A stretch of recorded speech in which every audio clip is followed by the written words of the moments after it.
নীরব নিস্তব্ধ রজনী রাতে শুয়ে আছেন জাতির পিতা হজরত ইব্রাহিম আলাইহিসসালাম।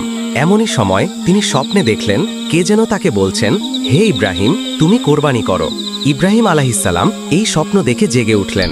পরের দিন সকালে তিনি 100 উট আল্লাহর রাস্তায় কোরবানি করে দিলেন।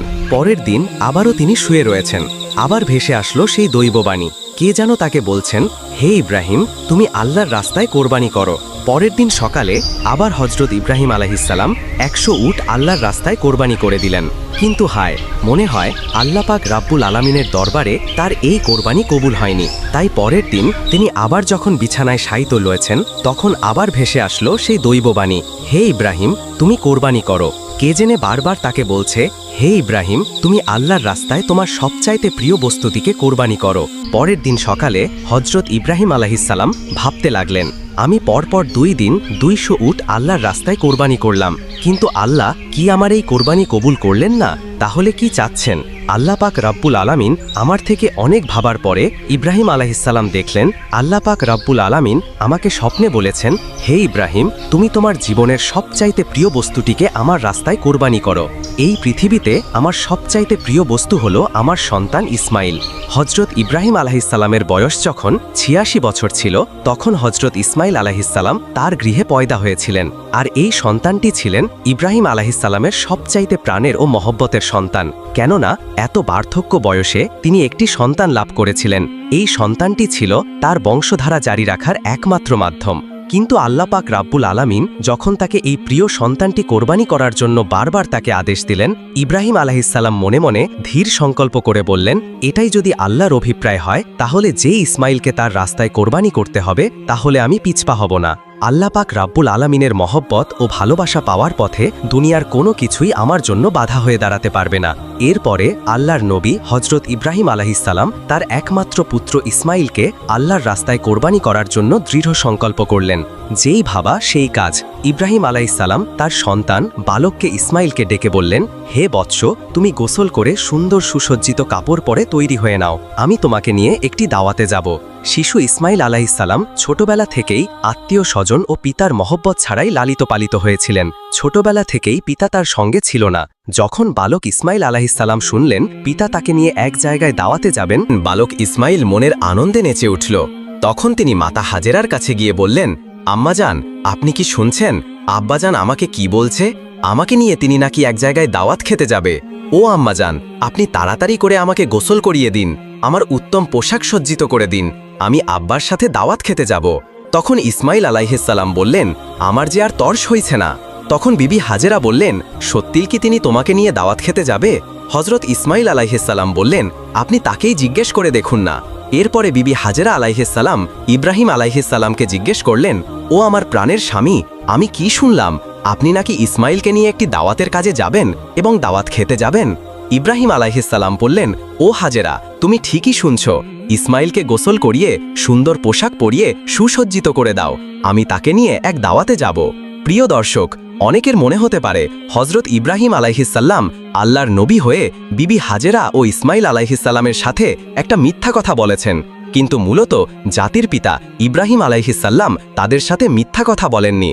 গভীরভাবে যদি চিন্তা করা হয়, তাহলে ইব্রাহিম আলাইহিসসালামের এই কথাটি সঠিক ও বাস্তবসম্মত ছিল। কেননা তিনি তো ইসমাইল আলাইহিসসালামকে নিয়ে আল্লাহ পাক রব্বুল আলামিনের একটি দাওয়াতেই যাচ্ছিলেন।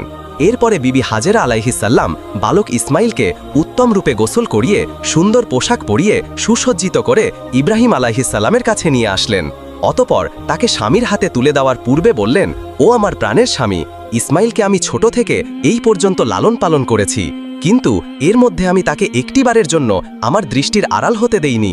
ও আমার প্রিয় স্বামী, আপনি সব সময় তাকে দেখে রাখবেন, কখনোই আপনি তাকে আপনার চোখের আড়াল করবেন না। যতক্ষণ পর্যন্ত না আপনি আর ইসমাইল আলাইহিসসালাম আমার কাছে ফিরে আসছেন, ততক্ষণ পর্যন্ত আমি উদ্বিগ্ন থাকব এবং আপনার পথপানে এসেই থাকব। আমি আপনার এবং আমার পুত্রের পানে চেয়েই আমার সময় কাটাবো। হজরত ইব্রাহিম আলাইহিসসালাম বিবি হাজেরার এই কথা শুনে কোনো কিছুই উত্তর করল না। তার হৃদয়ের মধ্যে এক তুফান বয়ে যাচ্ছিল। তিনি মুখ ফুটে কোনো কথা বিবি হাজেরাকে বলতে পারছিল না। তার অশ্রু যেন দুচোখ বেয়ে বেরিয়ে আসতে চাচ্ছিল, কিন্তু তিনি তার অশ্রুগুলোকে আল্লাহ পাক রব্বুল আলামিনের মহাব্বতের দরিয়ায় চাপা দিয়ে রেখেছিলেন।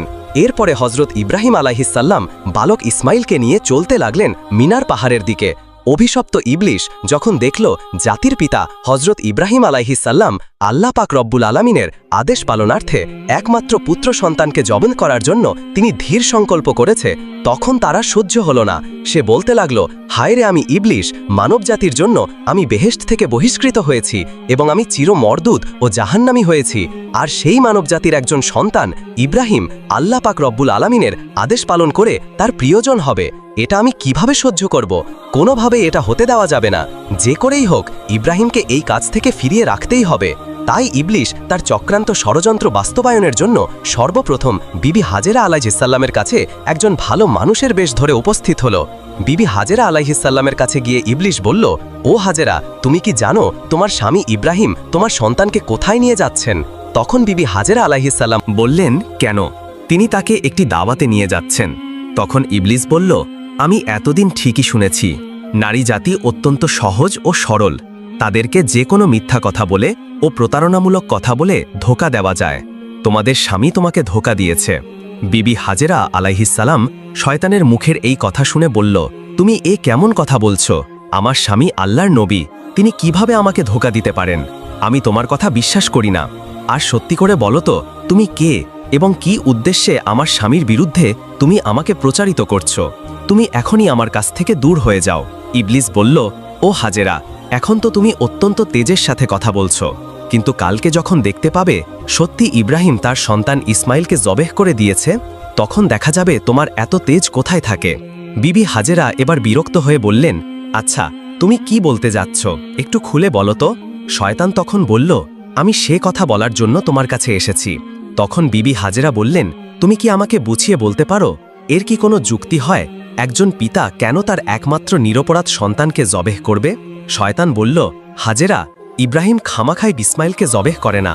আল্লাহ পাক রব্বুল আলামিন তাকে নির্দেশ দিয়েছেন তিনি যেন ইসমাইলকে তার রাস্তায় জবেহ করে। সে কারণে ইব্রাহিম আলাইহিসসালাম তোমার পুত্র ইসমাইলকে তার পাহাড়ের দিকে নিয়ে যাচ্ছে। এখনো সময় আছে, তুমি তাড়াতাড়ি করে ইসমাইলকে তার হাত থেকে রক্ষা করো, নাইলে দেখবে ইব্রাহিম তোমার পুত্র ইসমাইলকে আল্লাহর আদেশ পালন করতে গিয়ে জবেহ করে ফেলবে। তখন বিবি হাজেরা এবার শয়তানের কথা শুনে বললেন, আল্লাহ পাক রব্বুল আলামিন দুনিয়ার এতগুলো মানুষের মধ্য থেকে যদি আমার পুত্র ইসমাইলকে তার রাস্তায় জবেহ করার জন্য কবুল করে থাকেন, তাহলে এর চাইতে বড় সৌভাগ্যের বিষয় তো আমার জন্য আর কিছুই হতে পারে না।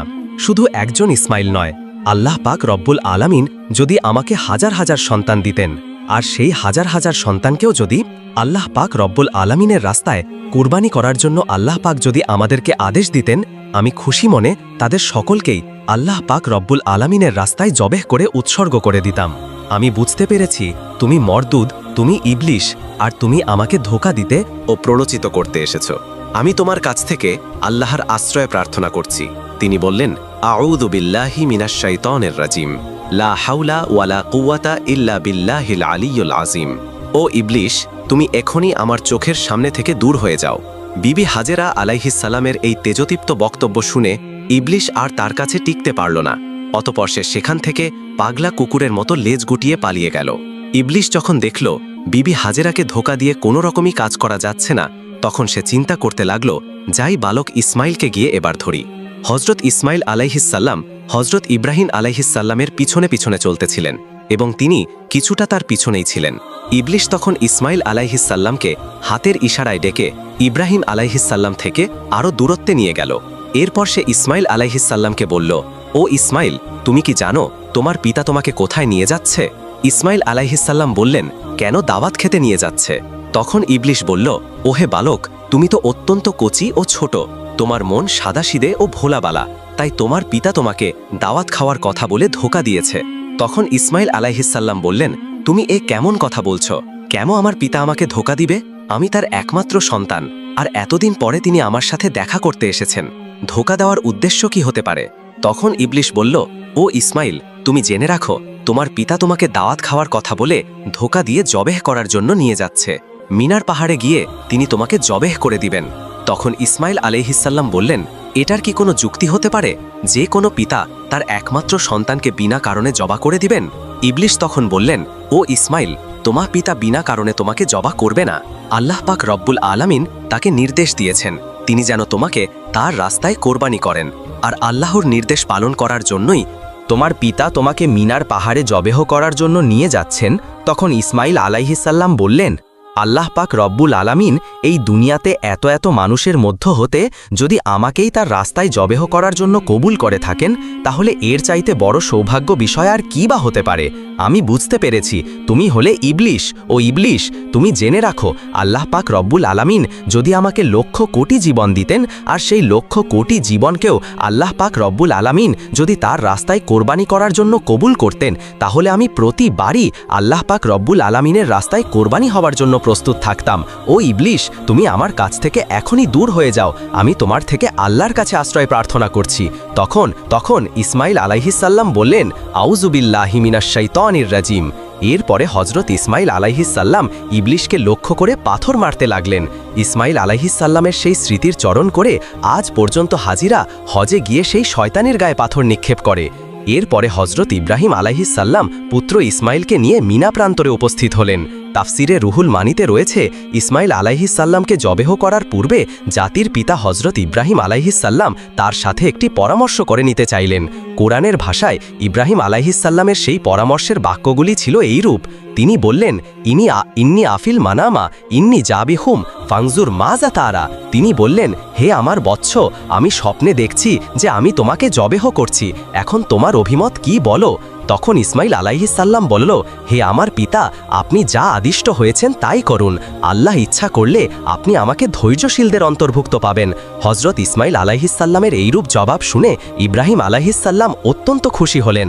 তারপর ইসমাইল আলাইহিসাল্লাম তার পিতাকে লক্ষ্য করে বললেন, ওহে আব্বাজান, আপনি তো আমাকে জবেহ করে দিবেন, তার পূর্বে আমার কয়েকটি অনুরোধ রয়েছে, আপনি কি দয়া করে আমার সেই অনুরোধগুলি রক্ষা করবেন? তখন ইব্রাহিম আলাইহিসাল্লাম বললেন, বৎস, তুমি তোমার আর্জিগুলো পেশ করতে পারো, আমি সেগুলিকে যথাসাধ্য রক্ষা করার চেষ্টা করব।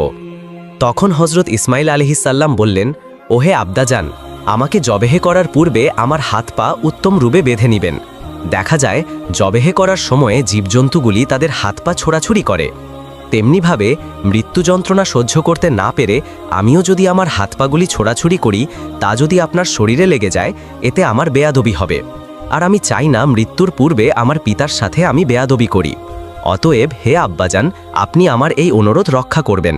আর দ্বিতীয়ত হলো, আমাকে জবেহে করার সময় আপনি আমার চক্ষুদয় ভালোভাবে কাপড় ধারা বেঁধে নেবেন, কেননা জবেহে করার সময় যদি আমার দৃষ্টি আপনার চেহারায় পড়ে, তাহলে আপনার প্রতি আপনার দয়া হবে, যাতে আপনার জবেহের কাজে ব্যাঘাত সৃষ্টি হবে। আমি চাই না আমার চেহারার কারণে আপনি আল্লাহ পাক রাব্বুল আলামিনের আদেশ পালন করতে কোনোরূপ বাধার সম্মুখীন হন। আর তৃতীয়ত হলো, আমার যে আবদার তা হলো, কোরবানি করার পরে যখন আপনি গৃহে প্রত্যাবর্তন করবেন, তখন আমার রক্তমাখা জামাকাপড়গুলি নিয়ে আমার জনম দুঃখিনী আম্মার নিকট সমর্পণ করবেন এবং তাকে আমার সালাম জানাবেন, আর বলবেন যে তার এই ত্যাগের বিনিময়ে আমরা একত্রে বেহেশতে অবস্থান করতে পারব, এবং তাকে আরও বলবেন যে আল্লাহ পাক রাব্বুল আলামিন তার নির্দেশ পালন করার যে তৌফিক আমাদেরকে দিয়েছেন, তার জন্য তিনি যেন শুকরিয়া আদায় করেন, এবং তিনি যেন আমার জন্য কোনো রূপ দুঃখ প্রকাশ না করেন। পুত্রের মুখে এই কথাগুলো শ্রবণ করে হজরত ইব্রাহিম আলাইহিসসালাম অত্যন্ত সন্তুষ্ট হলেন। তিনি তার অস্থিনের নিচে পূর্বেই একগাছা দড়ি ও একখানা ছুরি লুকিয়ে রেখেছিলেন। তারপর তিনি সেই দড়ি বের করে হজরত ইসমাইল আলাইহিসসালামের হাত ও পা ভালো মতো বেঁধে নিলেন। এরপরে তার চোখে একখানা কাপড় বেঁধে নিলেন। তারপর হজরত ইসমাইল আলাইহিসসালামকে জবেহে করার জন্য মাটিতে শুইয়ে নিলেন। জাতির পিতা হজরত ইব্রাহিম আলাইহিসসালাম তার হাতে ছুরি নিয়ে প্রস্তুত রয়েছেন। তিনি জবেহে করবেন তার একমাত্র সন্তান ইসমাইলকে। তিনি এর মাধ্যমে চাচ্ছেন আল্লাহর আদেশ পালন করতে। তিনি সংকল্প করেছেন যে আল্লাহর আদেশ পালন করতে তাকে পৃথিবীর কোনো শক্তি বাধা দিতেই পারবে না। পিতা তার পুত্রের গলায় ছুরি চালিয়ে দিবেন আল্লাহর প্রেম ও মহব্বতে মাতোয়ারা হয়ে। এই দৃশ্য দেখে আসমান ও জমিনের ফেরেশতারা প্রকম্পিত হয়ে যাচ্ছে। তারা আল্লাহর তাসবিহ ও পবিত্রতা ঘোষণা করে যাচ্ছে। এরপরে হজরত ইব্রাহিম আলাইহিসসালাম পুত্র ইসমাইলের গলায় ছুরি চালাতে যাবেন।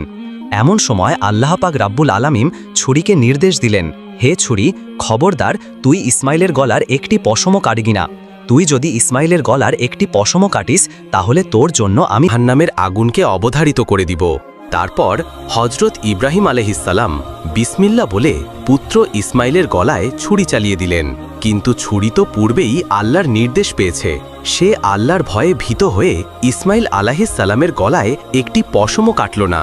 ইব্রাহিম আলাইহিসসালাম বারবার ইসমাইল আলাইহিসসালামের গলায় ছুরি চালাচ্ছেন, কিন্তু কোনোরূপেই তিনি তার গলা কাটতে সক্ষম হচ্ছিল না। তখন হজরত ইসমাইল আলাইহিসসালাম তার পিতাকে বললেন, আব্বাজান, আপনি সম্ভবত আমার স্নেহের প্রভাবে প্রভাবিত হয়ে জোরে ছুরি চালাতে সক্ষম হচ্ছেন না। ও আব্বাজান, আপনি আপনার গায়ের সমস্ত শক্তি দিয়ে ছুরি সঞ্চালন করুন। আমরা যদি আল্লাহ পাক রব্বুল আলামিনের আদেশ পালনে ব্যর্থ হই, তাহলে আমাদের দুজনকেই জবাবদিহি করতে হবে।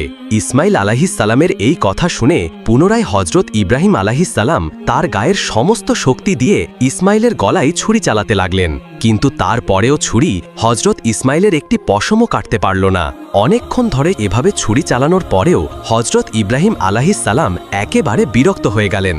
তারপর তিনি সজোরে ছুরিটিকে একদিকে নিক্ষেপ করলেন, আর সেই ছুরি গিয়ে লাগলো একটি পাথরের গায়ে। সঙ্গে সঙ্গে পাথরটি দ্বিখণ্ডিত হয়ে গেল। ইব্রাহিম আলাইহিসসালাম চক্ষু খুলে দেখলেন ছুরির আঘাতে পাথর দ্বিখণ্ডিত হয়ে গেছে। অতঃপর তিনি আবার ছুরিটিকে হাতে নিলেন। এরপর আল্লাহর নামে পুনরায় তিনি হজরত ইসমাইল আলাইহিসসালামের গলায় ছুরি চালাতে যাবেন। এমন সময় আল্লাহ পাক রব্বুল আলামিন হজরত জিব্রাইল আলাইহিসসালামকে হুকুম দিলেন, ওহে জিব্রাইল, তুমি বেহেশত থেকে একটি দুম্বা নিয়ে যাও, আর ইসমাইলকে সরিয়ে তার জায়গায় বেহেশতি দুম্বাটি রেখে দাও। হজরত জিব্রাইল আলাইহিসসালাম চোখের পলকে বেহেশত থেকে একটি দুম্বা নিয়ে তিনি চলে আসলেন। প্রিয় দর্শক, এখানে একটি কথা বলে রাখা ভালো, এই দুম্বাটি ছিল হজরত আদম আলাইহিসসালামের নেক সন্তান হাবিলের কোরবানিকৃত দুম্বা, যেটি আল্লাহ পাক রব্বুল আলামিন এতদিন বেহেশতে সংরক্ষণ করে রেখেছিলেন। তারপর হজরত জিব্রাইল আলাইহিসসালাম ইসমাইল আলাইহিসসালামকে সরিয়ে ইব্রাহিম আলাইহিসসালামের ছুরির নিচে সেই বেহেশতি দুম্বাটি রেখে দিল, আর ওদিকে হজরত ইব্রাহিম আলাইহিসসালাম ছুরি চালিয়ে দিলেন। সাথে সাথে বেহেশতি দুম্বাটি কোরবানি হয়ে গেল। কিন্তু হজরত ইব্রাহিম আলাইহিসসালাম মনে করলেন তার পুত্র ইসমাইলকে তিনি কোরবানি করে দিয়েছেন। কোরবানি সম্পন্ন হওয়ার সাথে সাথে হজরত ইব্রাহিম আলাইহিসসালাম বললেন, আলহামদুলিল্লাহ, আলহামদুলিল্লাহ। তারপর তিনি তার চক্ষু খুলে দেখলেন ইসমাইল তো তার পাশে দাঁড়িয়ে রয়েছে। কোরবানি হয়ে গেছে একটি বেহেশতি দুম্বা। এই দৃশ্য দেখে হজরত ইব্রাহিম আলাইহিসসালাম আল্লাহর ফেরেশতা জিব্রাইল আলাইহিসসালামকে জিজ্ঞাসা করলেন, হে ভাই জিব্রাইল, আল্লাহ পাক রব্বুল আলামিন কি তবে আমার কোরবানি কবুল করেননি? কেন আমি আমার পুত্র ইসমাইলকে কোরবানি করতে সক্ষম হলাম না? হজরত জিব্রাইল আলাইহিসসালাম বললেন, হে ইব্রাহিম, আল্লাহ তাআলা আপনার প্রতি সন্তুষ্ট হয়েছেন। আপনি তার নির্দেশ পালন করতে গিয়ে স্বীয় পুত্রকে কোরবানি করতে উদ্যত হয়েছিলেন, এবং আপনার পুত্র যেভাবে আল্লাহর নির্দেশ মান্য করে স্বীয় প্রাণ তার রুহে উৎসর্গ করতে প্রস্তুত হয়েছিলেন, তাতেই আল্লাহ পাক রব্বুল আলামিন আপনাদের পিতা ও পুত্রের উভয়ের ওপরে অত্যন্ত সন্তুষ্ট হয়েছেন। তিনি আপনাদের উভয়কে পরীক্ষা করেছিলেন এবং আপনারা সেই পরীক্ষায় উত্তীর্ণ হয়েছেন। তাই আল্লাহ পাক রব্বুল আলামিন আপনার ওপর সন্তুষ্ট হয়ে বেহেশত থেকে একটি দুম্বা প্রেরণ করেছেন, আর সেই দুম্বাটিকেই আপনি কোরবানি করেছেন। হজরত জিব্রাইল আলাইহিসসালামের মুখ থেকে এই কথা শ্রবণ করার পরে হজরত ইব্রাহিম আলাইহিসসালাম পুনরায় আল্লাহ পাক রব্বুল আলামিনের শুকরিয়া আদায় করলেন। আল্লাহ পাক রব্বুল আলামিন হজরত ইসমাইল আলাইহিসসালামকে কোরবানি দেওয়ার সর্বশেষ পরিস্থিতির ওপরে আল কোরআনে উল্লেখ করেছেন, লাম আসলাহা ওয়াজাবিন ইব্রাহিম মোহসিন ইন্নাহু মিনাল মোহসিনিন। আল্লাহ পাক রব্বুল আলামিন বললেন, অতঃপর তারা যখন উবাই আল্লাহ পাক রব্বুল আলামিনের অনুগত্য প্রকাশ করল এবং ইব্রাহিম তার পুত্রকে জবেহ করার জন্য কাঁধ করে শায়িত করল, আর তখনই আমি তাকে আহ্বান করে বললাম, হে ইব্রাহিম, তুমি তোমার স্বপ্নের আদেশ সত্যিই পালন করলে, আর এভাবেই আমি সৎকর্ম পরায়ণদেরকে পুরস্কৃত করে থাকি। নিশ্চয়ই এটা ছিল একটা স্পষ্ট পরীক্ষা, আর আমি তার পরিবর্তে এক পুষ্ট জন্তু জবেহ করেছিলাম, এবং আমি তা পরবর্তীদের জন্য নিদর্শন করে রেখেছি। ইব্রাহিমের ওপর শান্তি বর্ষিত হোক। এভাবেই আমি সৎকর্ম পরায়ণদেরকে পুরস্কৃত করে থাকি। প্রিয় দর্শক, এই ছিল হজরত ইব্রাহিম আলাইহিসসালাম কর্তৃক তার পুত্র ইসমাইল আলাইহিসসালামকে কোরবানি দেওয়ার কাহিনী। আল্লাহ পাক রব্বুল আলামিন জাতির পিতা হজরত ইব্রাহিম আলাইহিসসালামের এই ত্যাগ তিতিক্ষা ও আল্লাহর প্রেম থেকে আমাদেরকেও শিক্ষালাভ করার তৌফিক দান করুন। সকলেই কমেন্ট বক্সে লিখুন আমিন। এরকম নিত্য নতুন ইসলামিক ঘটনা পেতে অবশ্যই আমাদের এই চ্যানেলটি সাবস্ক্রাইব করে পাশে থাকবেন। তো দেখা হচ্ছে পরবর্তী ভিডিওতে। সে পর্যন্ত আল্লাহ পাক রব্বুল আলামিন আপনাদের সকলকে ভালো রাখুন।